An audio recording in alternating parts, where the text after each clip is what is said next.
There comes a quiet moment many older men know well. You're sitting in a doctor's office, the room is silent, and you wonder, should I say this? Or should I stay quiet?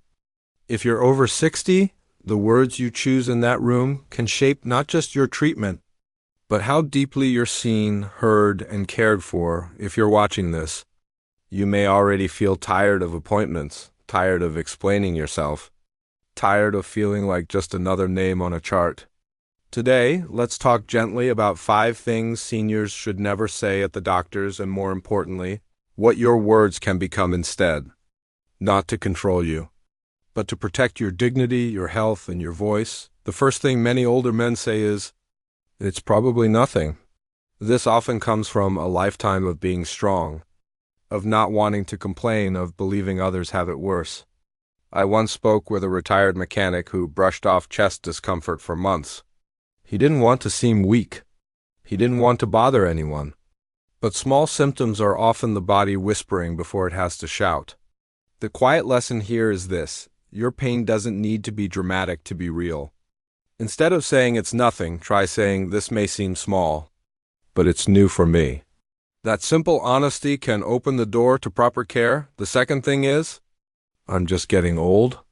Aging does bring change, yes. But not every ache, dizziness, or sadness should be dismissed as fate. There was a man in his late 60s who believed his constant fatigue was just age. It turned out to be a treatable condition. When we blame everything on age, we sometimes rob ourselves of relief. The deeper truth is that growing older doesn't mean surrendering to suffering. Instead, say, "I know I'm older, but this feels different." That tells your doctor you still care about living well. Not just longer. The third thing seniors often say is, "I don't want to be a burden." This sentence carries a lifetime of sacrifice, of providing, of standing strong for family and others. But needing help does not erase your worth. I remember a widower who delayed asking for support because he didn't want to trouble anyone. What he didn't see was that allowing care gave his children a chance to give back. The emotional lesson here is gentle but powerful. Accepting care is not weakness, it is connection. Instead, try saying, "I'm not sure how much help I need, but I want to understand my options." That keeps your independence while honoring your needs. The fourth thing is, I don't want to talk about that. Some topics are uncomfortable. Pain, memory, intimacy, sadness. Especially for men raised to stay silent. But silence can isolate you further. A quiet man once avoided mentioning his sleep problems, ashamed of how restless nights made him feel. When he finally spoke, he felt lighter simply from being heard. The wisdom here is this: what you hide often weighs the heaviest. Instead of closing the door, you can say, "This is hard to talk about, but I think it matters." Courage doesn't always roar. Sometimes it whispers. The fifth thing is, whatever you think is fine. Trust in doctors is important, but your voice matters too. Your life, your body, your values are unique. One senior agreed to a treatment he didn't understand because he didn't want to question authority. Later, he wished he had spoken up. The life lesson is simple and dignified. Partnership leads to better care. Instead, say, "Can you help me understand my choices?" Curiosity is not disrespect.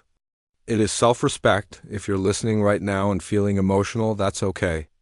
You've lived decades of responsibility, loss, love, and endurance. You may carry regrets about not speaking sooner, about being silent when you needed help. Please hear this clearly. You still matter. Your voice still matters. Your presence has value, your story has weight, and your needs are not an inconvenience. There is nothing to be ashamed of in wanting comfort, clarity, or care. Here are a few gentle steps you can take, starting today. Before appointments, write down 1 or 2 things you've been holding back. Take a slow breath before you speak and give yourself permission to be honest. If possible, bring someone you trust, not to speak for you, but to remind you that you're not alone. After the visit, take a moment of gratitude for yourself, for showing up, for trying, for caring. And when loneliness creeps in, remember that seeking connection is an act of strength, not failure. Growing older is not about fading into the background. It's about learning to speak with clarity, calm, and self-respect. Your words can still open doors. Your honesty can still bring healing. You are not fading, you are becoming wiser, softer, and more deeply human. If this message brought you comfort, consider joining our community. You are not alone. Thanks for watching. Subscribe to Graceful Aging for more gentle wisdom and new videos that support your journey.